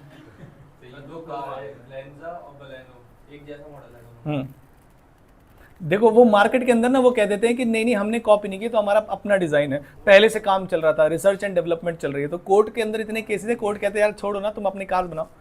लिटरली इन्हीं बातों पे समझौता होता है। और एक क्या बहुत सारी कार्स ऐसी होती है जो सिमिलर जैसी लगती हैं, है ना, वो कॉपी करके बनाई जाती हैं, तो कोई दिक्कत थोड़ी ना है। जैसे इंडिया पूरा कॉपी पे ही है, जो भी टेलीविजन सीरियल चल रहे हैं, जैसे बिग बॉस कॉपी होके आया है, सुपर 50 वहां कहीं पे द 50 है, इन्होंने सुपर नहीं, इन्होंने द 50 लग दिया कहीं पर। ये चल रहे हैं सारे प्रोग्राम्स कहीं बाहर, इंडिया कॉपी में चल रहा है, ठीक है। अब आते हैं क्वालिटीज पे। किस पे आते हैं? पहली क्वालिटी क्या है?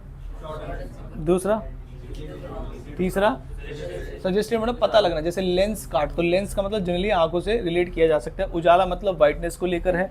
और नेक्स्ट क्या है? मदर डेयरी, मतलब इसमें मिल्क प्रोडक्ट्स हैं। जैसे पतंजलि सजेस्टिव है या नहीं है? कहीं से सजेस्टिव है? अगर आप उसकी फुल मीनिंग में जाएंगे तो सजेस्टिव है। Kamaldeep classes, KDC educational institute, पता चल जाता है। फुल फॉर्म भी नहीं पता, बोल नहीं पा रहा ना बेचारा, दूर से कोशिश कर रहा है, अलग बिठा देना झुंड से। 4th point, unique and suggestive. Distinctive, distinctive का मतलब क्या होता है? अलग। कंसिडर इट्स मीनिंग इन, ये शायद मैंने आपको बताया था। कभी भी आप कोई भी मीनिंग रख रहे हैं तो सोच लीजिए हर कंट्री में उसका यही मीनिंग हो, है ना। जैसे अभी मैंने एक वो देखा था, उसमें उसने कहा कि किसी ने मुझे देख के, अरे भाई इधर सुन लो यार, तुम उसे पका रहे हो, वैसे ही बेचारा परेशान है। मान लीजिए ये मनदीप है, इधर सुनो। Consider it's meaning in other languages का क्या मतलब है बेटा? एग्जाम्पल, अरे रुक जाओ यार, रुक जाओ। मान लीजिए, अरे रुक जाओ यार,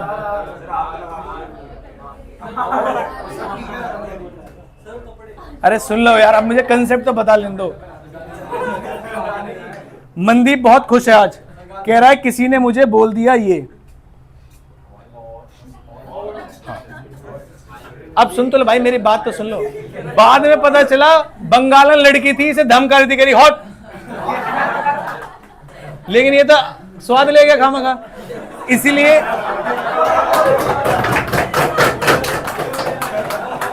इसे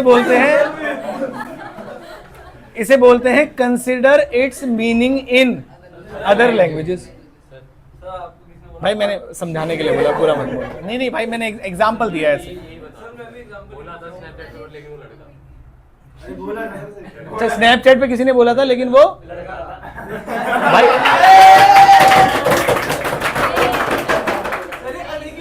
दुनिया बहुत आगे निकल गई बेटा, कोई बात नहीं। नेपाल में तो जो कानून मंत्री है वो एक ट्रांसजेंडर पर्सन है, पता है आपको? हाँ, ट्रांसजेंडर का मतलब जो पहले मतलब मेल थे वो फीमेल बन गई, वो कानून मंत्री बनाया उन्होंने। सुनना ध्यान से।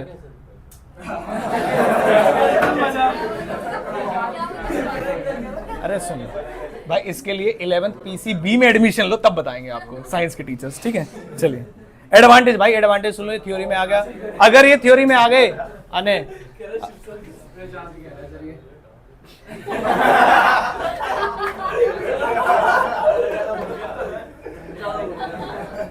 1 मिनट, सब बच्चे घूम के देखो कौन कह रहा है। ऐसे नहीं बोलना भाई, मारो बात पकड़ के। किसने बोला था? सच बताओ, सच बताओ किसने बोला? पता नहीं, मेरे को उसके हाव भाव से लग रहा बोला उसी ने था, उसने बस जोर से बोल दिया। अच्छा 1 मिनट, दूसरी बार ध्यान दो, जिसे बोला था देखो। जब मैं बोल रहा हूं तो इंटरफेयर करने की जरूरत है। वापस कह रहे अच्छे ब्रांड का क्या फर्क पड़ेगा? सुनो, जो सामान बना रहा है उसे, जो सामान बना रहा है, अगर वो किसी ब्रांड नेम के अंदर सामान बेचे तो उसे क्या फायदा होगा? पहली चीज क्या होगा? प्रोडक्ट डिफरेंशिएशन हो जाएगा, बाकी के प्रोडक्ट से आपका ब्रांड है अलग से पता चल जाएगा। दूसरा क्या है? एडवर्टीजमेंट में हेल्प करेगी। एडवर्टीजमेंट में हेल्प का मतलब है एक बड़ा सा शोरूम खुला, उस पर सिर्फ एक बिल्ली दिखाई दे रही है, इसका मतलब क्या है? सीधी सी बात, एडवर्टीजमेंट में फर्क पड़ता है। तीसरी चीज क्या है? Differential pricing. डिफरेंशियल प्राइसिंग का मतलब ये कि अगर आप ब्रांड नेम के साथ बेचेंगे तो प्राइस ज्यादा रख पाएंगे, कम रख पाएंगे। जैसे एक कंपनी ने देखो कितनी स्मार्ट स्ट्रेटजी अपनाई। इंडिया का मैच था शायद नीदरलैंड या नाइबिया, कोई ऐसी टीम थी। अरे इंडिया का मैच था भी वर्ल्ड कप का, नीदरलैंड या नाइबिया ऐसे कुछ, नीदरलैंड्स मान लीजिए, नीदरलैंड कंपनी, नीदरलैंड के साथ मैच। अरे सुन तो लो यार मेरी बात। इंडिया की कंपनी पे अगर उसे एडवर्टीजमेंट करनी होती, अपनी कंपनी का नाम लिखना होता, तो इंडिया के मैच में 100 करोड़ रुपए लगते। कितने करोड़ रुपए के? 100। फ्लिपकार्ट या किसी ने भी किया होगा, लेकिन उन्हें पूरी 2 करोड़ रुपए में, कितने करोड़ में? 2 करोड़ में ऑपोजिट टीम के यहां पर लगा दिया। कह रहे इंडिया का मैच देखेंगे तो उसे भी देखेंगे। क्या मेरी बात से तो बताओ स्ट्रेटजी है या नहीं है? ऐसे उसने बोला। डिफरेंशियल प्राइसिंग का मतलब ये है कि जब भी आप किसी कंसेप्ट को किसी ब्रांड के साथ बेचेंगे तो उसमें किस में हेल्प मिल जाएगी? फटाफट से बताओ। डिफरेंशियल प्राइसिंग में। नेक्स्ट पॉइंट है इंट्रोडक्शन ऑफ। जैसे मैंने एग्जांपल दिया, अगर कोई ऐसी कंपनी आना चाहती है, गलती से भी अगर वो एप्पल के साथ टाई अप होकर आ गए और उसमें प्रोडक्ट में दम था, तो जैसे शो ऑफ एप्पल को, एप्पल के प्रोडक्ट्स को लेकर किया जाता है, वो एसी में भी किया जाएगा। क्या मेरी बात समझ में आती है? और आजकल इंडिया में पैसा बहुत है। नेक्स्ट आते हैं किसका फायदा? कंज्यूमर्स का। कह रहे कंज्यूमर्स का क्या फायदा होगा? कोई ब्रांड की चीज आएगी तो उसने सबसे पहले क्या है? प्रोडक्ट। ब्रांड की चीज अलग से पता चल जाती है। क्या मेरी बात समझ? दूसरी चीज क्या है? ब्रांड है, इसका मतलब ये है आपको ये सवाल पूछने की जरूरत नहीं है कि आप महंगा कपड़ा, महंगा कोई चीज ले रहे हो, भाई सब कलर तो नहीं निकलेगा, है धागे तो नहीं निकल जाएंगे, एक बार पूरा कपड़ा निकाल के दिखा दो कहीं छेद तो नहीं है, पिछली बार सरोजनी नगर से लेके गए थे फटा हुआ निकला था। ये सब आपको सोचने की जरूरत नहीं। ब्रांड है मतलब अच्छा है, आप सिलेक्ट करिए, समझ में आ रहा है, लेके चलिए। जो महंगे लोग हैं वो ऐसे ही करते हैं। नेक्स्ट कौन सा है? स्टेटस। स्टेटस सिंबल का मतलब क्या होता है? हवाबाजी। अगर आप एक ब्रांड की चीज पहने तो ऑटोमेटिकली वो कॉन्फिडेंस देता है आपको। जैसे मैंने पार्क के अंदर देखा, जिस भी लोगों के पास आईफोन था पार्क में, तो सबके आईफोन हाथ में थे, लेके भाग रहे थे वो। भाई मैं पार्क जाता ही नहीं, 1-2 बार गया उसे बता रहा हूँ ना। सुनो सुनो सुनो, अरे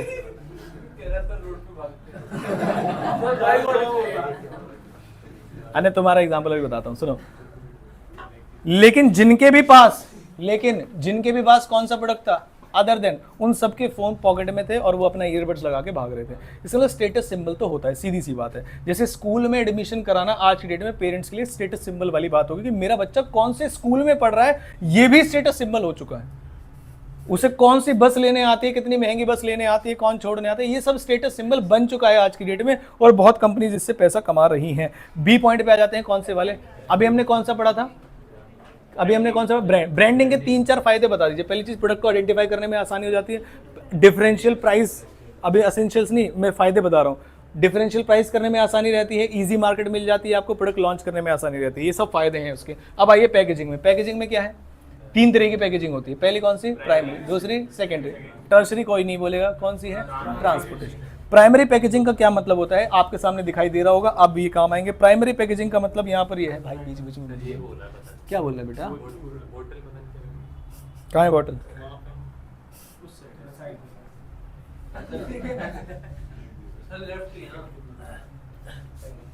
मैं आप सभी लोगों से हाथ जोड़ से अभी रिक्वेस्ट करता हूँ कि जब मैं पढ़ा रहा हूँ आप कोशिश करें कि आप कोई ऐसी बात ना बोलें जो क्लास से मेरे पढ़ाने में रुकावट बन जाए, वरना मैं जो शब्द अब यूज़ करने वाला हूँ आज अगले 8 दिन में, आप बुरा मान जाएंगे और आप मेरा कुछ नहीं कर पाएंगे। इस बात का ध्यान रखें, ठीक है बेटा चमन? तो अब इधर ध्यान दें।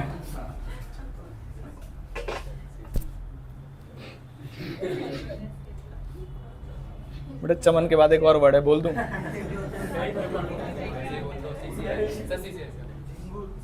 चलो चलो वापस प्राइमरी पैकेजिंग के कीवर्ड्स पे आते हैं। It refers to the immediate packing remains with the product till it is क्या ये वाला जो पैकेट है, जब तक ये ट्यूब बोलते हैं ना इसको, ये वाली जो ट्यूब है कब तक चलेगी बताइए? जब तक इसके अंदर है काट पीट के तब तक इसे यूज करेंगे, ठीक है। नेक्स्ट कौन सी पैकेजिंग है? सेकेंडरी पैकेजिंग क्या कहते हैं? ये additional layer of protection provide करती है। क्या बता? Protect, additional layer of protection. तो these are additional packaging, it provides more additional layer of protection. Generally consumer throw it away when start using या बिफोर यूजिंग द प्रोडक्ट। जैसे मान लीजिए ये है, क्या इसको रखने की कोई जरूरत है क्या? नहीं। क्या इस वाले पैकेट को रखने की कोई जरूरत है क्या? जनरली लोग जब महंगी होगी तो देखा, अरे ये वाली नहीं, इन जनरल में बात बता रहा हूँ, ठीक है, इसको रखते हैं। नेक्स्ट कौन सी पैकेजिंग है? ये आसान वाले टॉपिक है, ठीक है। These are packaging use for कौन सी? Storing, transporting the goods, also provides protection to the goods. कह रहे पैकेजिंग से क्या होगा, पहले ये समझो। देखो ये सब पढ़ते हैं, आपको जहां से पढ़ना है, जहां से क्वेश्चन आपको प्रॉब्लम कर सकते। सबसे पहला क्या है? पैकेजिंग क्यों करते हैं बताइए? कि प्रोटेक्ट जो है आपका वो प्रोटेक्टर है। दूसरा पॉइंट क्या है? अलग से पता चल जाएगा। जैसे चॉकलेट में अगर कोई बोल दे कि वॉयलेट या ब्लू कौन सा कलर है, वो किसका होता है? अरे जो कलर है वो पर्पल वो किसका है? डेयरी मिल्क का। रेड कलर जो है वो जनरली किसका होता है? तो यानी कि एक इजी तरीके से आइडेंटिफिकेशन। और बच्चे जिन्हें नाम लेना नहीं आता वो इशारा करके बता देंगे, इशारा भी नहीं करके तो आप उसे पकड़ाओ, फिर वो रोने लगी, नहीं इसका मतलब ये नहीं है, अगला वाला फिर रोने लगा, मतलब ये भी नहीं, अब चुप हो गया, इसका मतलब ये वाला है। इसे क्या बोलते हैं? आइडेंटिफिकेशन। तीसरा पॉइंट क्या है? पैकेजिंग ऐसी करो जो यूज करने में कन्वीनियंस रहे।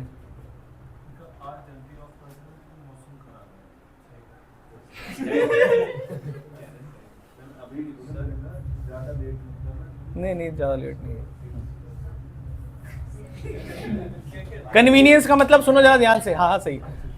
जो आजकल के शैम्पू कंपनीज है, उन्होंने शैम्पू उल्टा करने वाली बोतल ही लगा दी। कह रहे भाई सब नहाने से 15 मिनट पहले एक रख देते कटोरी के अंदर, ताकि जो भी बचा कुचा माल है उन्हें, या फिर उसके कान पे मार के नीचे जब तक निकल नहीं जाएगा तब तक वो, इसीलिए उन्होंने क्या किया? उल्टा रख दिया। कैसा प्रोडक्ट बना दिया? उल्टा। कह रहे रखो ही ऐसे, उल्टी खोपड़ी के लोग हैं, ऐसे ही यूज हो गए।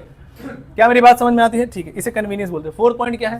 प्रमोशन। कई बार पैकेजिंग इतनी अच्छी की जाती है कि उससे क्या कर सकते हो आप? प्रमोशन। फॉर एग्जांपल लेस के चिप्स में जब वो रणबीर कपूर ने ऐसे फेस ऐसे करके छुपा के डाला था, वो प्रमोशन के लिए काम आया था। फिफ्थ पॉइंट क्या है? राइजिंग स्टैंडर्ड फॉर किस चीज के लिए? Health and safety. पैकेजिंग एक हाइजीन तरीके से की जानी चाहिए ताकि उसमें प्रॉब्लम ना आए। जैसे कि सिक्स पॉइंट क्या है? Self service. इंडिया के अंदर आजकल लोग ज्यादा, हाँ जी कौन सा वाला? राइजिंग स्टैंडर्ड वाला। राइजिंग स्टैंडर्ड का मतलब है कि जब आप ऐसे करते हो, उल्टा निकाल रहे हो, उसमें क्या हो रहा है? गिर रहा है, कभी इधर हो रहा है, कोई ठीक रहता है क्या ऐसा? नहीं, उन्होंने कहा ऑटोमेटिकली ही उल्टा कर दो इसको। इवन आज की डेट में सुनो जरा ध्यान से, ये जो ट्यूब्स आ रही है ना इसकी कोलगेट वाली, आज की डेट में उल्टा तरीका आ गया है, वो वाले आ गए हैं, जैसे ऐसे प्रेस करते हैं उसमें वो आ जाता है। इसका मतलब क्या है, यहाँ पर जैसे हैंड वॉश वाले देखे हैं आपने, अब हैंड वॉश वाले वो बॉटल्स में दे ही नहीं रहे, वो हाइजीन मेंटेन करना चाहते हैं। और कुछ लोग तो इतना हाइजीन मेंटेन कर लिया, जैसे आपने देखा होगा डस्टबिन में भी डस्टबिन वो आते हैं जो पैर से नीचे ऐसे खुल जाए। इसका मतलब वो क्या बढ़ाना चाहते हैं इन सब चीज़ों से, हाइजीन बढ़ाना चाहते हैं। तो स्टैंडर्ड जो है ना हमारा हाइजीन का धीरे धीरे बढ़ते रहना चाहिए। उसके बाद नेक्स्ट पॉइंट, सेल्फ सर्विस। कह रहे पैकेजिंग ही आपका साइलेंट सेल्समैन है। ये आपके एग्जाम में लाइन आ गई तो सब बच्चे परेशान हो जाएंगे, है क्या? और पूछेगा आइडेंटिफाई द मार्केटिंग मिक्स। क्या पूछेगा? आइडेंटिफाई द साइलेंट सेल्समैन आपकी पैकेजिंग है, क्योंकि लोग अब ट्रॉली लेके घूमते हैं इधर उधर, और जब तक वहां के वर्कर से आप पूछोगे नहीं वो जबरदस्ती बोलेगा नहीं ये वाला ले लो, ये वाला ले लो। इसका मतलब अब आपका प्रोडक्ट अपने आप को खुद बेचेगा, वहां पे डिस्प्ले पे लगा होगा, तो जो ज्यादा अट्रैक्टिव होगा, जो इजीली अवेलेबल होगा, जो कंज्यूमर को लगेगा ठीक है, उसी को खरीदेगा। तो एक तरीके से साइलेंट सेल्समैन होता है, इसी को बोलते हैं सेल्फ सर्विस आउटलेट में। कहीं लिखा है साइलेंट सेल्समैन वाला कंसेप्ट? नहीं। अगर आपके एग्जाम में आ जाए तो आप समझ जाएंगे साइलेंट सेल्समैन किसको बोला जाता है? पैकेजिंग। और पैकेजिंग किस मिक्स का पार्ट है? Product mix. ये ध्यान रखिएगा, मैंने बता दिया है पहले। उसके बाद नेक्स्ट पॉइंट क्या है? जैसे जैसे जैसे प्रोडक्ट डिफरेंशिएशन हुई थी किसी ब्रांड से, वैसे ही प्रोडक्ट का डिफरेंशिएशन हो जाता है किससे? पैकेजिंग से। अच्छी पैकेजिंग करो, अलग कलर की पैकेजिंग करो, ऑटोमेटिकली डिफरेंशिएशन हो जाएगा। जैसे आजकल के लोग कहते हैं ना भाई लेस चाहिए, तो लेस में पूछते कौन सा वाला, तो वो फ्लेवर ना बता के कौन सा वाला, कलर बताते हैं। दैट मीन्स पैकेजिंग उस लेवल पे पहुंच चुकी है आज की डेट। भाई ग्रीन वाला ऑनियन वाला होगा तो कोई ऑनियन वाला बोलता है, ग्रीन वाला बोलता है, ग्रीन वाला। मान लीजिए ब्लू माने का टमाटर वाला है तो कोई टमाटर वाला नहीं बोलेगा, कौन सा वाला बोलेगा? ब्लू। ये पैकेजिंग का लेवल है आज की डेट में आइडेंटिफिकेशन का प्रोडक्ट का। एग्जांपल दिया है मैंने। 8th पॉइंट क्या है? Innovation opportunities. इनोवेशन अपॉर्चुनिटीज का मतलब क्या है कि जैसे मैंने आपको वही रणबीर कपूर वाला एग्जांपल दिया था, इनोवेशन के लिए भी लोग इसे यूज कर रहे हैं। लास्ट पॉइंट कौन सा है आपका? लेबलिंग। लास्ट पॉइंट कौन सा है? लेबलिंग। लेबलिंग का मतलब क्या होता है बताइए? आपने पन्नी वन्नी सब चढ़ा दी, अब उसके ऊपर क्या लिखोगे आप, इसे क्या बोलते हैं? लेबलिंग। लेबलिंग क्या करना जरूरी है या नहीं है? यस, गवर्नमेंट कुछ बातों को तो कहती है ये तो कंपलसरी होने चाहिए, और यूपी में तो 1 अप्रैल से योगी जी ने बोला अंडों के ऊपर भी मैन्युफैक्चरिंग और एक्सपायरी डेट लिखी होनी चाहिए। आपने सुनी है वाली न्यूज? जी हाँ जी। अब ये नहीं पता वो उस पे लिखेंगे, वो जो काट आते हैं उनके, या अंडे पे, हमें नहीं पता भाई किस पे लिखेंगे, लेकिन ये न्यूज है और 1 अप्रैल से लागू है ये चीज। लेबलिंग पे आते हैं इधर। लेबलिंग का मतलब बस लिखना है, ठीक है? Minimum price, manufacturing date, expiry date, ये सब चीज़ें। रेड मार्क, ग्रीन मार्क सुना है आपने? किसके लिए होता है रेड मार्क? वेज के लिए, नॉन वेज के लिए? और ग्रीन वाला वेजिटेरियन प्रोडक्ट्स के लिए, ठीक है? तो it means putting identification mark on the package of the product. Label is the carrier of, जो भी आप लेबल लगाओगे वो कैरियर ऑफ इन्फॉर्मेशन है। नेम ऑफ द प्रोडक्ट इसके अंदर जनरली होता है। नेक्स्ट मैन्युफैक्चरर का नाम, next price, weight, content, manufacturing expiry date, और यूसेज इंस्ट्रक्शन की कैसे इसको इस्तेमाल करना चाहिए। जैसे स्टेटरी वार्निंग भी होती है क्या उसमें? अगर कोई प्रोडक्ट ऐसे, जैसे मान लीजिए सिगरेट मेरी हेल्थ के लिए ठीक नहीं है, तो क्या ये सिगरेट मुझे बताएगी? नहीं, सिगरेट का पैकेट मुझे बताएगा कि भाई ये जो तुम यूज़ कर रहे हो ये तुम्हारी हेल्थ के लिए ठीक नहीं है। तो वो कहते हैं यार वो तो दुनिया को वैसे भी पता है। हाँ जी।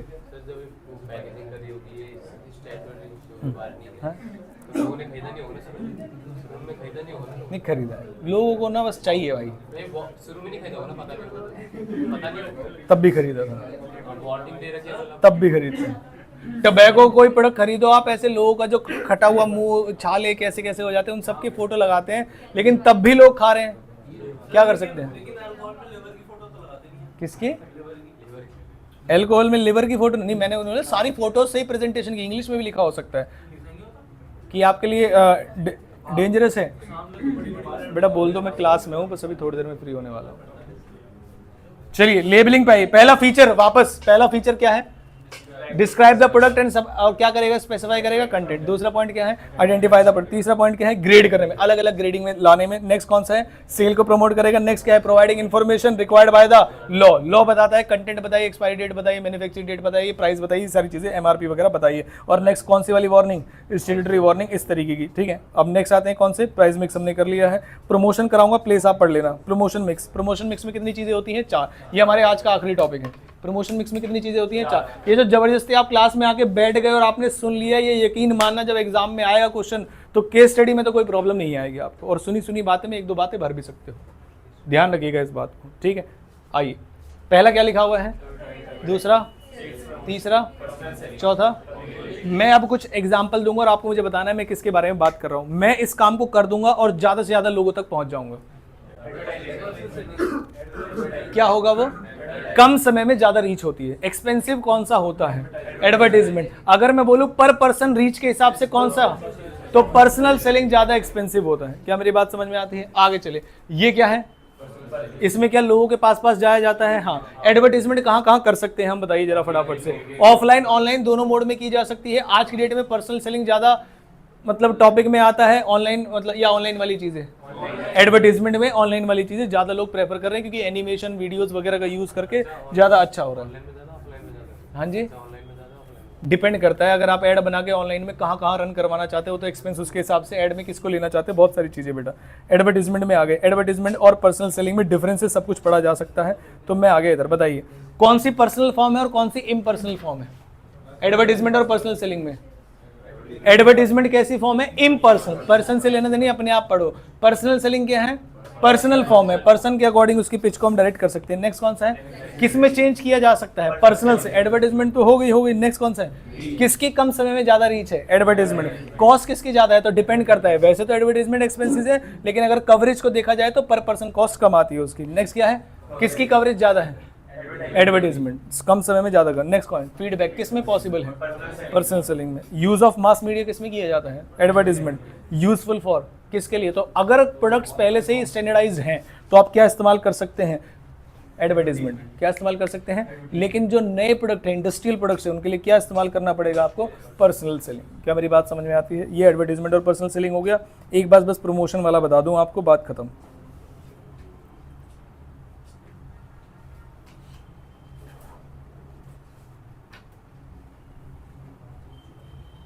कहाँ गया वो वाला पेज?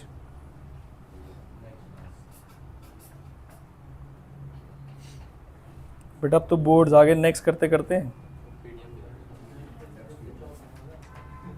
चलिए प्रमोशन में आ जाइए। ये भी मैंने पढ़ा रखा है, देखो जरा ध्यान से। सबसे पहले क्या लिखा हुआ है और उसके नीचे क्या लिखा हुआ है? दोनों का ही मतलब प्राइस में कम करने को लेके बातें की जाती हैं इसमें। लेकिन अगर एक प्राइस रिडक्शन की जा रही है टेम्पररी स्टॉक या एक्सेस स्टॉक को क्लियर करने के लिए तो कौन सा है? तो कौन सा है?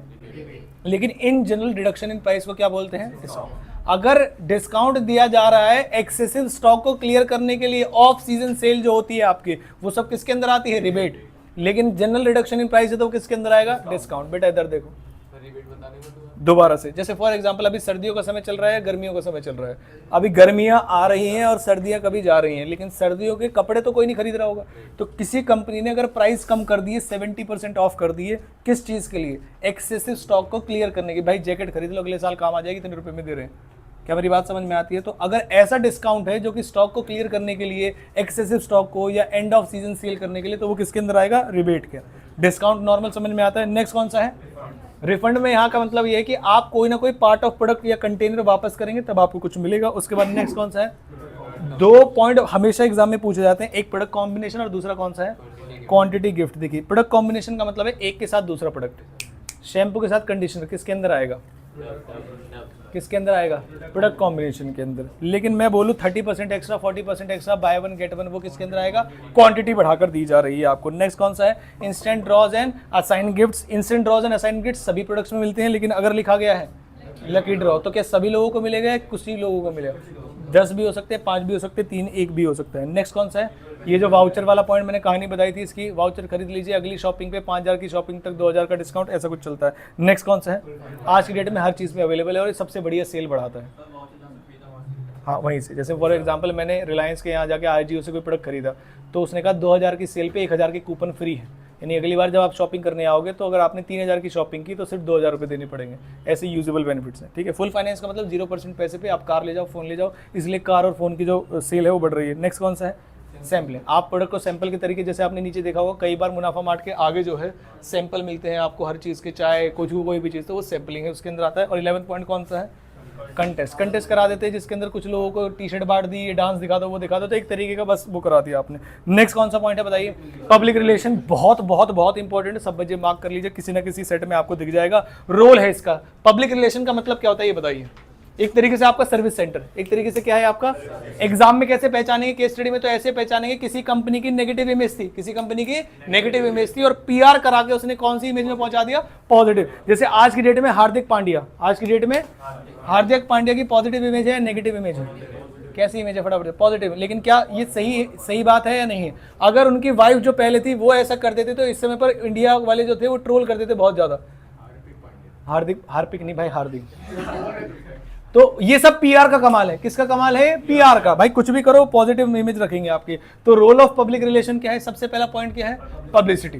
ये पब्लिसिटी में काम आता है आपकी इन्फॉर्मेशन आगे तक पहुंचाने के लिए। नेगेटिव तरीकों से भी कराई जा सकती है और पॉजिटिव तरीकों से भी कराई जा सकती है। जैसे अभी एक मैंने लेटेस्ट जो सुना था वो क्या था, वड़ा पाव गर्ल दूसरी शादी कर रही है, वो किसी वो किसी प्रोडक्ट की ऐड कर रहे थे वो। हाँ भाई, नॉलेज में रहना पड़ता है ना हर किसी के। सेकंड पॉइंट क्या लिखा है? प्रेस रिलीज, जो सभी के तक पहुंचानी है हमें इन्फॉर्मेशन। प्रेस रिलीज का मतलब लोग आपके बारे में क्या समझते हैं, अपना ओपिनियन रखिए उसमें। थर्ड पॉइंट क्या है?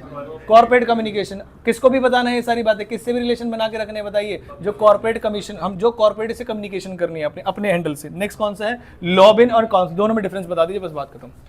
लॉबिंग में और काउंसलिंग में। ये एक ऐसा क्वेश्चन जिसमें सब फंसेंगे।